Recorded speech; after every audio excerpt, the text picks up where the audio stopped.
श्रीमन्महागणाधिपतये नमः। वर्णानामर्थसंघानां रसानां छन्दसामपि मंगलानां च करतारौ वन्दे वाणी विनायकौ। भवानी शंकरौ वन्दे श्रद्धा विश्वासरूपिणौ। याभ्यां विना न पश्यन्ति सिद्धाः स्वान्तस्थमीश्वरम्। सच्चिदानन्दरूपाय विश्व उत्पत्त्यादिहेतवे तापत्रय विनाशाय श्रीकृष्णाय वयं नुमः। अनंतानंत कोटि ब्रह्मांड नायक अकारण करुणा वरुणालय आप्त काम पूर्ण काम नयनाभिराम भगवान श्री कृष्ण चंद्र जी के जन्मोत्सव का दिन श्री कृष्ण जन्माष्टमी 26 अगस्त सोमवार को है। भगवान श्री कृष्ण का जन्म भाद्रपद मास कृष्ण पक्ष अष्टमी तिथि अर्धरात्रि रोहिणी नक्षत्र बुधवार के दिन वृषभ राशि के चंद्रमा में हुआ था। और जब यह सारे योग हों तो उसे जयंती योग भी कहा जाता है।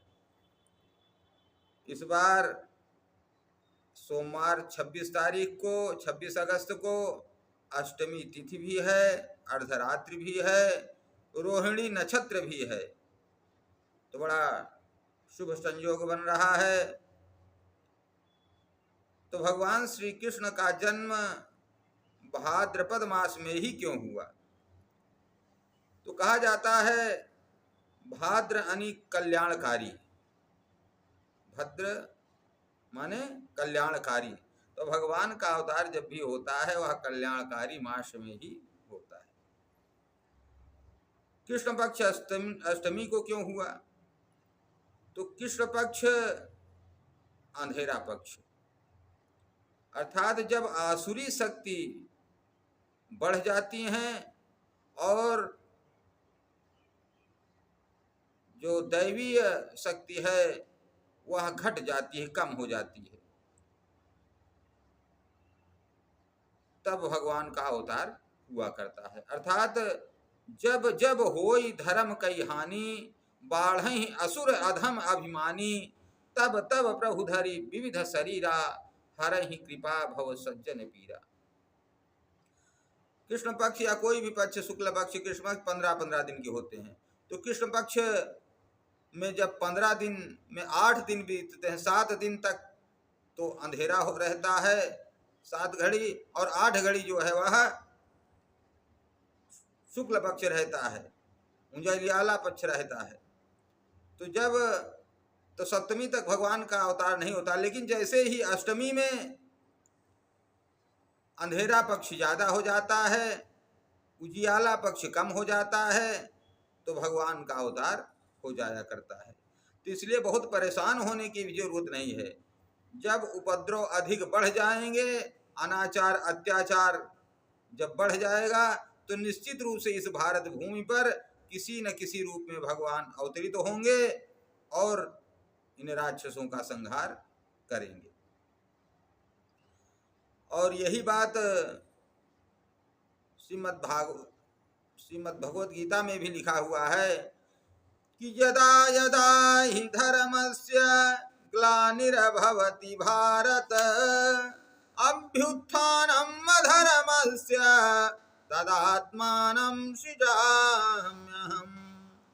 परित्राणाय साधूनां विनाशाय च दुष्कृतां धर्म संस्थापनार्थाय संभवामि युगे युगे।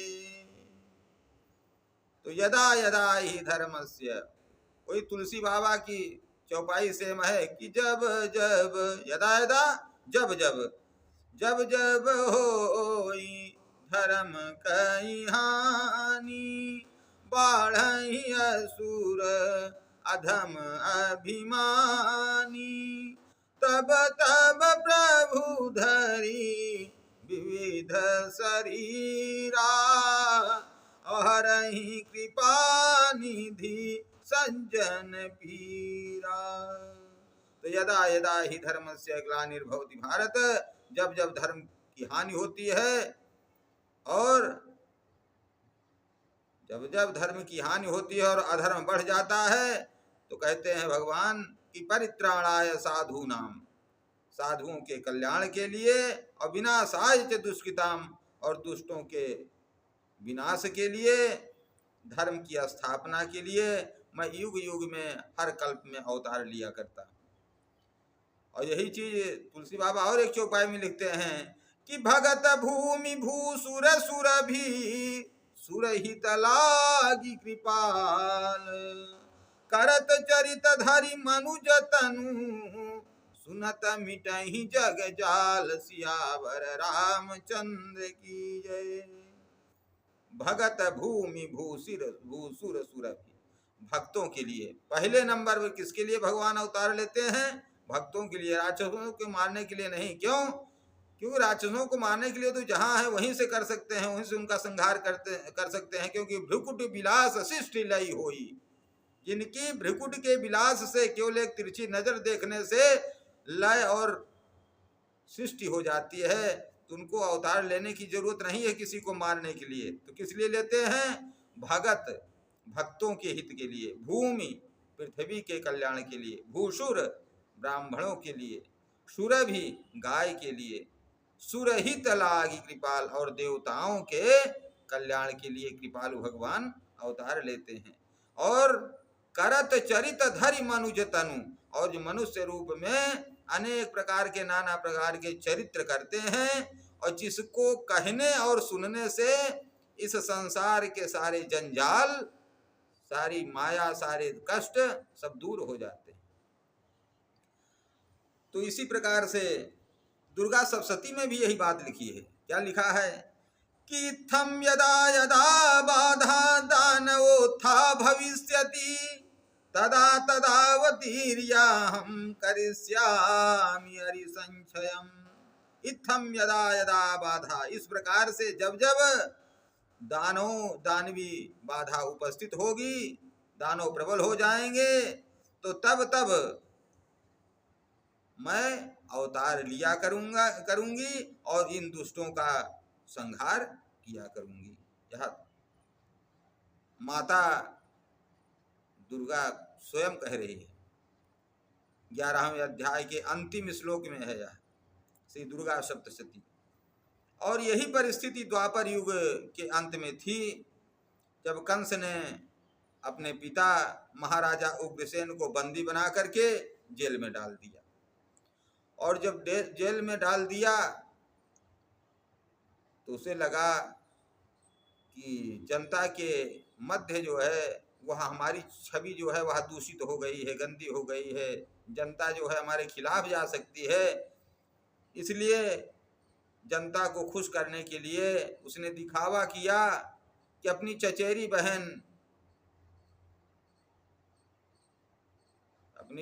बहन की विवाह में बड़े उत्सव के साथ, बड़े धूमधाम के साथ देवकी, जो कि उसकी चचेरी बहन थी, माता देवकी के विवाह में उसने बड़ा उत्सव किया। लोगों ने के अंदर जो उसके प्रति घृणा थी, उन्होंने कहा नहीं, कंस महाराज तो नारियल के जैसे हैं, बाहर से कठोर हैं लेकिन अंदर से कितने स्वच्छ, कितने निर्मल, कितने पवित्र हैं। देखिए अपनी चचेरी बहन के विवाह में कितना प्रेम मग्न हो रहे हैं, कितना खर्च कर रहे हैं। और इस प्रकार से उसने अपनी ऐसी छवि प्रस्तुत की। लेकिन देवताओं ने सोचा कि अगर इस प्रकार से इसकी छवि जो है वह बन जाएगी तो भगवान को अवतार लेने में देर होगी। तो इसलिए देवताओं ने आकाशवाणी कर दी और कंस इतना नाटक करने लगा कि रथी के को नीचे उतार करके बगल बैठाल करके वहाँ स्वयं जो है रथ लेकर के चल पड़ा अपनी बहन को विदा करने के लिए। लेकिन जब देवताओं ने आकाशवाणी कर दी कि कंस, जिस बहन को तू इतने प्रेम से ले जा रहा है उसका 8वां गर्भ, उसकी 8वीं संतान तुम्हारा काल होगी। अब तो कंस ने तुरंत म्यान से तलवार निकाल ली और कहा मैं इसका सर कलम कर देता हूँ। देखिए कहाँ ये है दुष्टों का लक्षण कि क्षणे तुष्टा क्षणे रुष्टा रुष्टा तुष्टा क्षणे क्षणे। अब इतनी प्यारी बहन थी, मौत किसको नहीं आती है। अगर वही सज्जन पुरुष होता तो कहता भाई मृत्यु किसकी नहीं आती है, किसी के हाथ किसी की भी मृत्यु हो सकती है, वो तो निमित्त होता है।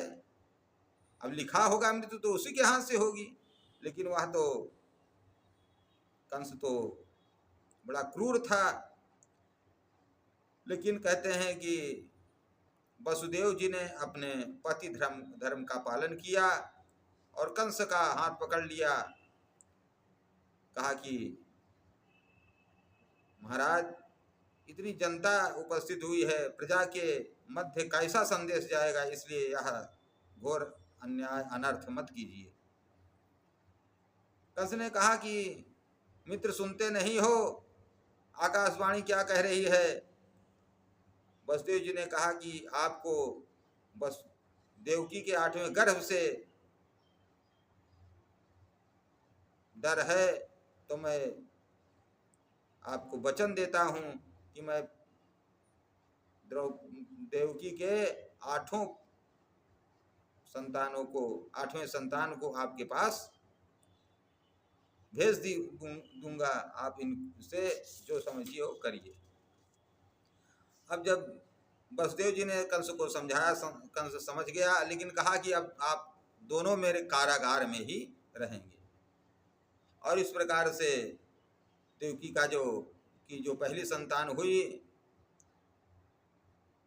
उसे ले जाकर के वसुदेव जी ने कंस को दिया। कंस ने उसका मुख देखा और कहा कि हमें तो 8वें गर्भ से डर है, हमारा काल तो 8वां गर्भ है, इसलिए इसे आप ले जाइए। वसुदेव जी उसे वापस ले आते हैं।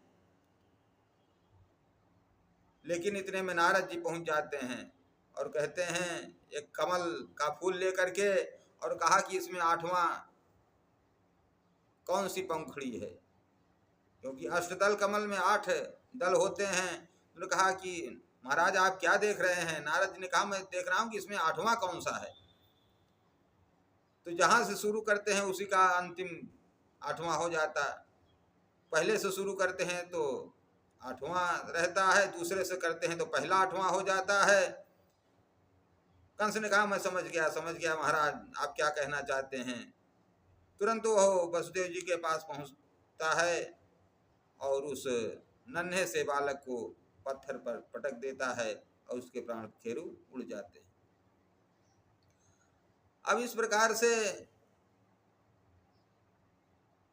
8वें गर्भ में 7वां गर्भ जो है वह संकर्षण जी होते हैं, बलराम जी, जिसे कि भगवान अपनी माया के द्वारा रोहिणी जी के गर्भ में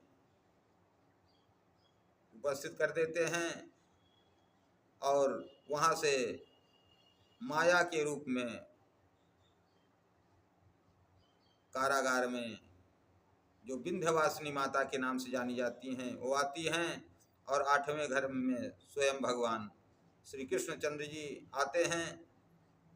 अब 8वें गर्भ में जब भगवान आते हैं तो सब कुछ, जितने भी जेल के ताड़े होते हैं सब टूट जाते हैं और भगवान श्री कृष्ण जी नंद बाबा के यहाँ अवतरित होते हैं। अब भगवान श्री कृष्ण को समझने के पहले श्री भगवान कृष्ण की श्रीमद् भगवत गीता का अध्ययन अवश्य करना चाहिए। जिसमें 18 अध्याय हैं। भगवान श्री कृष्ण कहते हैं हर परिस्थिति में खुश रहना भगवान श्री कृष्ण से सीखना चाहिए। इसमें निष्काम कर्म करने की शिक्षा है। कहते हैं कर्मण्येवाधिकारस्ते माँ फलेषु कदाचन माँ कर्म फल हेतुर्भु माते संगोस्व कर्मणि।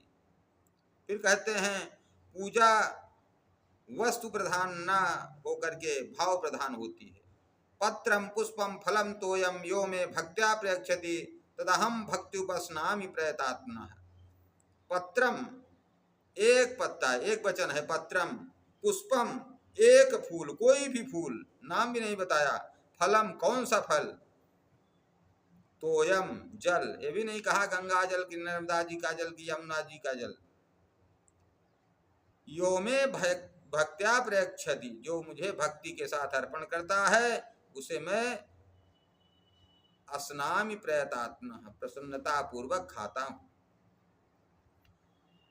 और क्षमा और सहनशीलता की तो बात ही क्या है। समर्थ होकर भी शिशुपाल की 99 गलतियां माफ कर दी। तो कहा गया है कि क्षमा शोभती उस भुजंग को जिसके पास गरल हो, उसको क्या जो दंतहीन विषहीन विनीत सरल हो। शक्तिशाली होकर के जो क्षमा करता है वह महान होता है। शरणागत की रक्षा अर्जुन, द्रौपदी, कुंती, प्रहलाद, ध्रुव, परीक्षित, इस प्रकार से अनेकानेक भक्तों की सर्व परिस्थिति में रक्षा किया भगवान ने। और भगवान तो श्रीमद् भगवत गीता में कहते हैं कि सर्वधर्मान परित्यज्य मामेकं शरणं व्रज अहम त्वां सर्व पापेभ्यो मोक्षयिष्यामि मा शुचः। सब कुछ छोड़कर केवल मेरी शरण में आ जाओ, मैं आपको सारे पापों से मुक्त करके मोक्ष प्रदान कर दूंगा। तो भगवान श्री कृष्ण की भक्ति सर्वधर्म, स्त्री पुरुष सब करते हैं। भक्त सूरदास, मीराबाई, पीरजादा, रसखान आदि अनेक राष्ट्रीय एकता को मजबूत करते हैं। और रसखान जी तो यहाँ तक कहते हैं कि मानुष हो तो वही रस खाना ब्रस ब्रज गोकुल गाँव के ग्वारन, जो पशु हो तो चरो नित नंद को धेनु मझारन, पान हो तो वही ब्रज को जो धर्यो कर छत्र पुरंदर कारण, जो खग हो तो बसेरो करो नित कालिंदी कुल कदम्ब की डारन। तो भगवान से प्रार्थना रसगान ही करते हैं कि अगर मैं पशु हूँ तो नंद की गायों के बीच में चरूं, मनुष्य हूँ तो वही रसखान रहूं जो कि ब्रज में गोकुल के ग्वाल बालों के साथ खेला करें, और मैं पत्थर भी हूँ तो वही ब्रज को जो धरे होकर छत्र पुरंदर कारण, जो पुरंदर अर्थात इंद्र जी के कारण भगवान ने अपनी कनिष्ठिका उंगली पर धारण किया था वह बन जाऊं। और अगर मैं पक्षी बनूं तो कालिंदी अर्थात यमुना जी के किनारे कदम्ब की डारों पर कूकती रहूं। और इस प्रकार से भगवान जन्म कहाँ लेते हैं? नंद के यहाँ। नंद ददाति आनंद यह सह नंद है, जो दूसरों को आनंद प्रदान करे, आनंद दे, वो नंद होता है। भगवान उसी के यहाँ जन्म लेते हैं जो दूसरों को आनंदित करता है। और माँ कौन है? यशोदा। यशः ददाति या सा यशोदा, जो दूसरों को यश दे, जो अच्छे कामों का श्रेय दूसरों को दे, वो है यशोदा। जो दूसरों को यश दे, सम्मान दे, श्रेय दे। तो भगवान श्री कृष्ण के सब कुछ मधुर है, मधुराति मधुर हैं। तभी तो वल्लभाचार्य जी ने बड़ा सुंदर गाया, क्या? मधुराष्टक कि अधरम मधुरम वदनम मधुरम नयनं मधुरं हसितं मधुरम् अधरं मधुरं नयनं मधुरम् अधरं मधुरं नयनं मधुरम् अधरं मधुरं वदनं मधुरं नयनं मधुरं हसितं मधुरं हृदयं मधुरं गमनं मधुरं मधुराधिपतेरखिलं मधुरम्। भगवान के अधर मधुर है, वदन मधुर है, नयन मधुर है, उनकी मुस्कान मधुर है, उनका हृदय मधुर है, उनका चलना मधुर है, उनका सब कुछ मधुर ही मधुर है। वचनं मधुरं चरितं मधुरं वसनं मधुरं वलितं मधुरं चलितं मधुरं भ्रमितं मधुरं मधुराधिपतेरखिलं मधुरं वेणुर्मधुरो रेणुर्मधुरः पाणिर्मधुरः पादौ मधुरौ नित्यं मधुरं सख्यं मधुरं मधुराधिपतेरखिलं मधुरम् करणं मधुरं तरणं मधुरं रमणं मधुरं हरणं मधुरं वमितं मधुरं शमितं मधुरं मधुराधिपतेरखिलं मधुरं गुञ्जा मधुरा माला मधुरा यमुना मधुरा वीची मधुरा सलिलं मधुरं कमलं मधुरं मधुराधिपतेरखिलं मधुरम् गोपी मधुरा लीला मधुरा युक्तं मधुरं मुक्तं मधुरं दिष्टं मधुरं शिष्टं मधुरं मधुराधिपतेरखिलं मधुरं गोपा मधुरा गावो मधुरा यष्टिर्मधुरा सृष्टिर्मधुरा दलितं मधुरं फलितं मधुरं मधुराधिपतेरखिलं मधुरम् मधुराधिपतेरखिलं मधुरम् अधरं मधुरं वदनं मधुरं नयनं मधुरं हसितं मधुरं हृदयं मधुरं गमनं मधुरं मधुराधिपतेरखिलं मधुरम्। तो भगवान श्री कृष्ण के अवतरण का समय हो रहा है, बड़ी देर कर रहे हैं। हम प्रार्थना करते हैं कि जल्दी भगवान अवतरित हों इस भजन के माध्यम से कि बड़ी देर भई नंद लाला तेरी राहत के ब्रज बाला बड़ी देर भई नंद लाला तेरी राहत के ब्रज बाला ग्वाल बाल एक से पूछे कहाँ है मुरली वाला रे बड़ी देर भई नंद लाला तेरी राहत के ब्रज ग्वाला कोई न जाए कुंज गलिन में तुम बिन कलियां चुनने को हाँ तुम बिन कलियां चुनने को तरस रहे हैं हाँ तरस रहे हैं जमुना के तट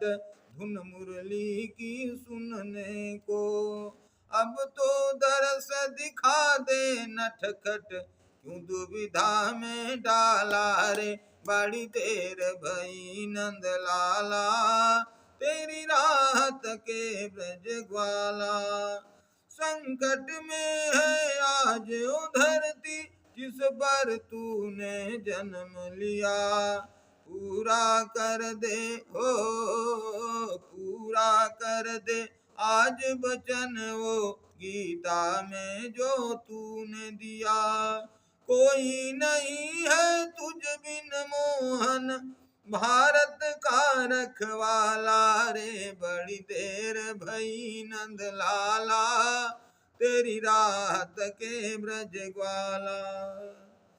और फिर भगवान का अवतरण हो जाता है कि श्री कृष्ण गोविंद हरे मुरारे हे नाथ नारायण वासुदेवा श्री कृष्ण गोविंद हरे मुरारे हे नाथ नारायण वासुदेव। और जब भगवान का इस प्रकार से हम स्मरण करते हैं तो भगवान अवतरित हो जाते हैं। तब बधाई गीत गाते हैं कि नंद घर आनंद भयो, जय कन्हैया लाल की। नंद घर आनंद भयो, जय कन्हैया लाल की। नंद घर आनंद भयो, जय कन्हैया लाल की। अखिल ब्रह्मांड के अधिपति लाल की। अखिल ब्रह्मांड के अधिपति लाल की। जय हो नंद लाल की, जय हो ब्रज लाल की। जय हो नंद लाल की, जय हो ब्रज लाल की। गैया चराने वाले जय हो गोपाल की। गैया चराने वाले जय हो गोपाल की। जय यशोदा लाल की, जय कन्हैया लाल की। आनंद उमंग भयो, जय हो नंद लाल की। जय यशोदा लाल की, जय दाऊ लाल की। जय यशोदा लाल की, जय दाऊ लाल की। जय गोलोक गोपाल की, जय बोलो गोपाल की। नंद घर आनंद भयो, जय कन्हैया लाल की।